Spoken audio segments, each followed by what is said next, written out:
look at the safety items and the tools we need.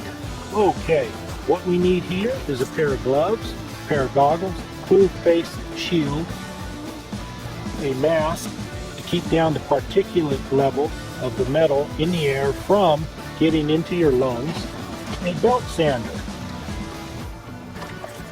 a disc grinder. I have two, you can get by with just one. You need two cut-off wheels in case you break one, you have an extra one, and you need a flat disc wheel.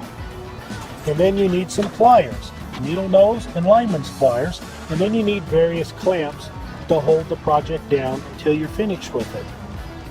And that's about all you need. You probably have these at your home right now. Take the pattern that you have of the knife that you designed and trace it onto the meat cleaver or the metal that you're going to cut. Take your time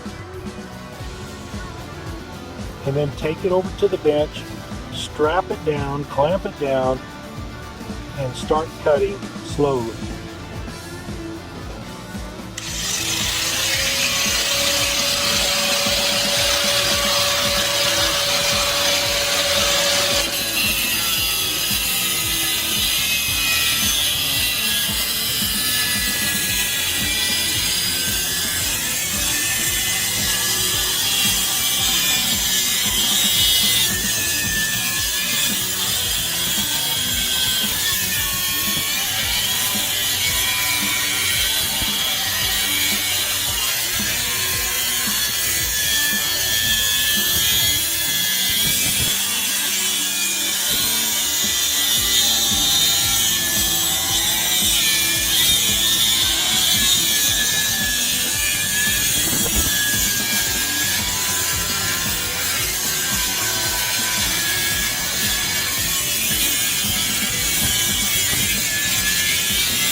The beginnings of a really good outdoor knife from a meat cleaver.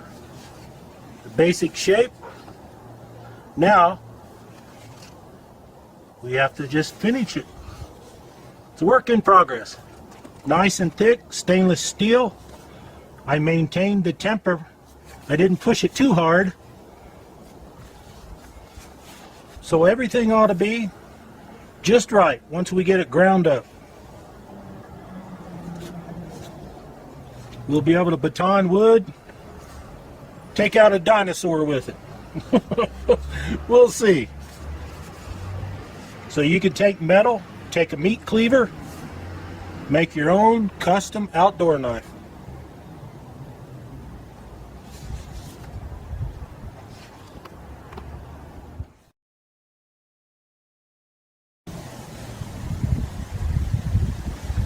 Well, I've already been working on this knife, trying to put a little bit of an edge on it, trying to shoot for a Scandi grind, but we'll see what it comes up to.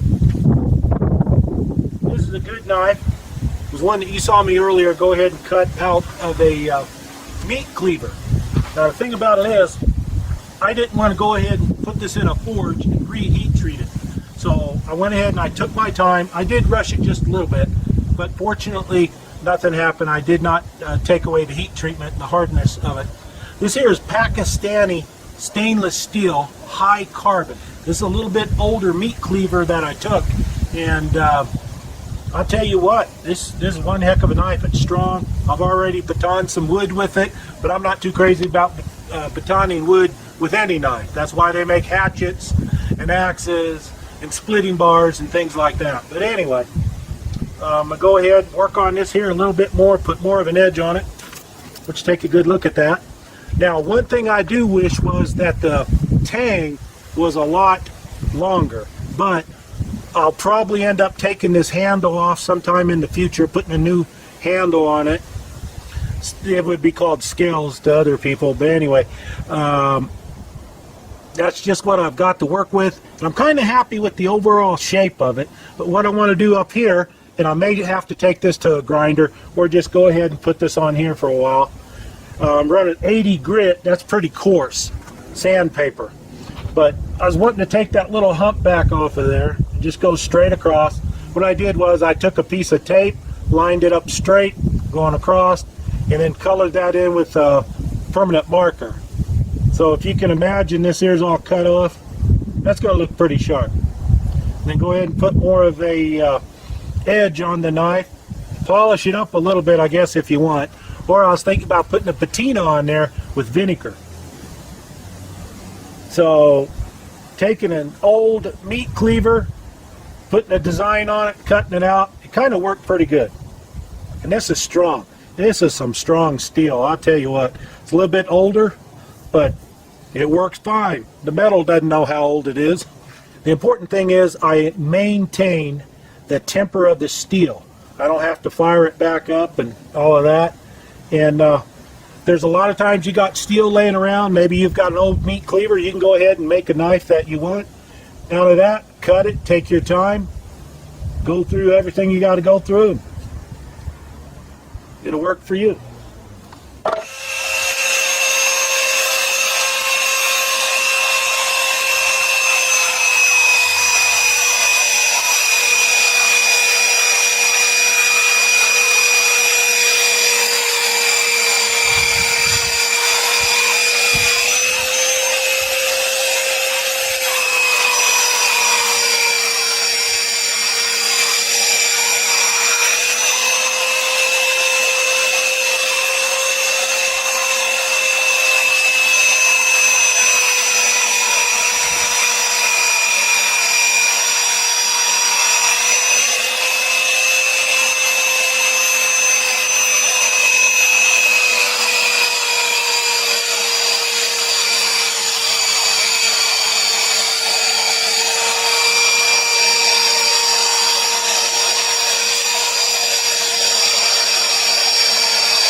Well, the reason why I was moving it back and forth is to dissipate the heat instead of just putting it in one spot, grinding it down, generating a whole lot of heat.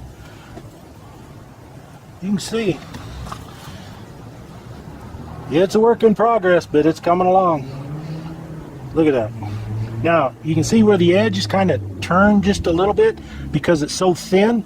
Something you got to remember, when you get the metal real thin, it heats up a lot quicker, and anytime you get metal thin, even though it's the strongest, the best metal in the world, that metal becomes real weak at that thin spot. Henceforth, when people, they get their razor edges on their knives, right? They're so happy of them, slice paper, cardboard, slice whatever. Well, that's great, but that edge is a lot weaker than a thicker edge. Conversely, a thicker edge won't be that sharp, but that thicker edge won't break or chip on you or dull out as quick as a super thin edge. It won't be as sharp, but you can still get a really sharp knife, a moderately thin blade and edge. It'll work fine. So we can polish this up, get it looking the way we want. A little bit later, I don't know, maybe a couple months from now when I get some more time, I'll go ahead and probably take this off the handle, put a good handle on there, make a custom handle. Shoot, this is good enough for anything. What do you guys think? I think it looks pretty good. It'll work. High carbon, stainless steel, a little bit older design.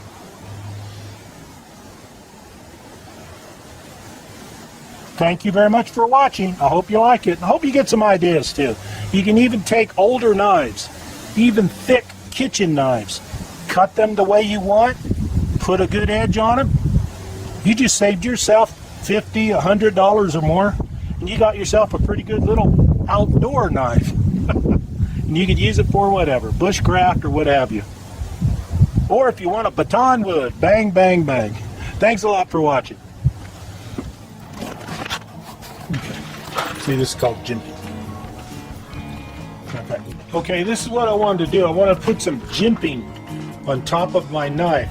And the reason why I want that is that I can go ahead and grab the knife on the handle and then come up with my thumb and apply additional pressure and control over the knife if I'm cutting into wood or slashing or whatever. Even if I wanted to use this knife, which is large enough, with a 7-inch blade to go ahead and flesh down animals if I'm in the field. So what you do, you secure your knife in a vise. You want to make sure you either use a plastic or a rubber jaw insert.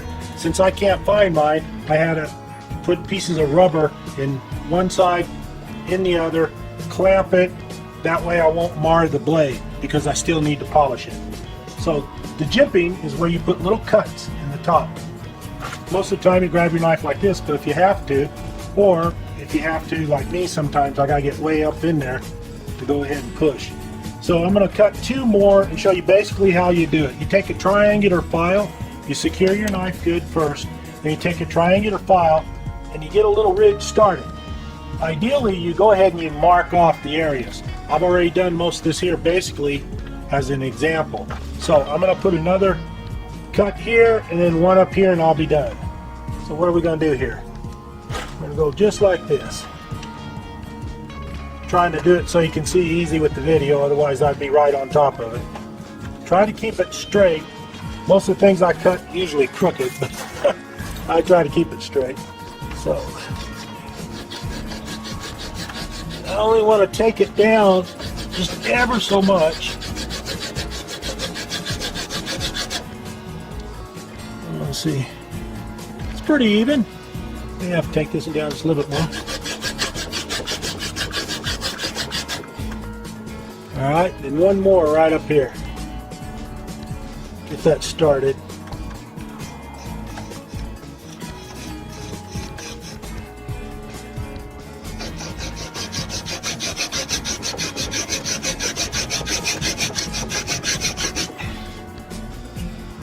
Well, there you go.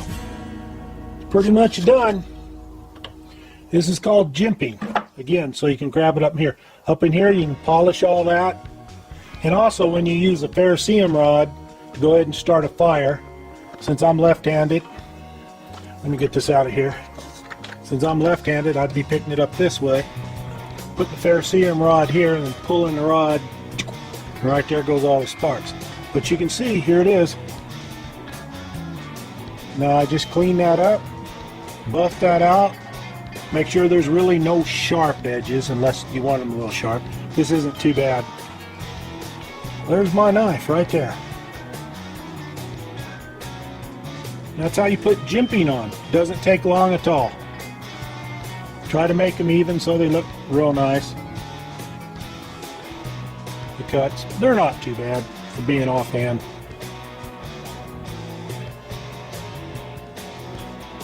Thank you for watching. If you have any questions, go ahead and leave a message below. Please like, subscribe, and share this video. Now, one thing I might want to consider doing is sharpening this 90-degree spine in the places where I'm going to be using a ferrocerium rod. Otherwise it'll be a little bit more difficult to get a spark, so that's something you might want to consider.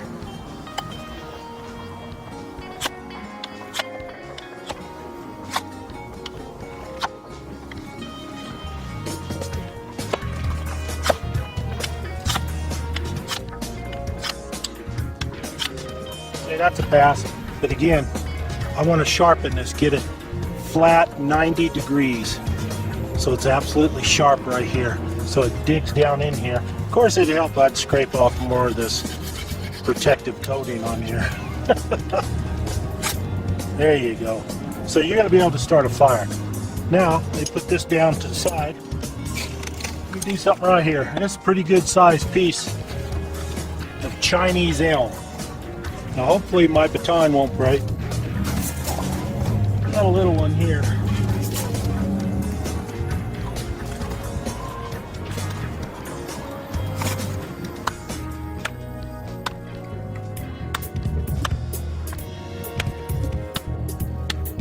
Notice how that's going right through there. Getting a bigger baton. Alright.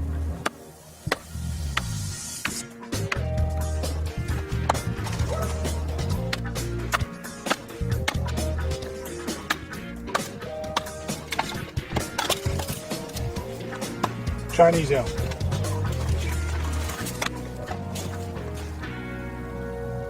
Okay, let's see what we can do. A piece of Chinese elm.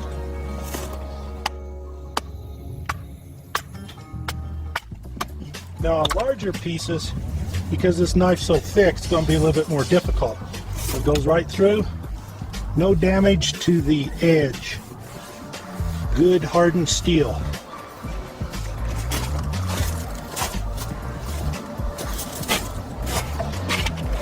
Two by 4 redwood, something that's not very hard. No problem. Another piece of this. Chinese elm. Not too bad.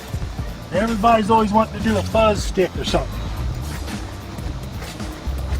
If your knife's sharp, it'll do that. You want to get the perfect curls, you're going to have to go with a thinner edge. But you can get enough on there. Get a fire started. There you go.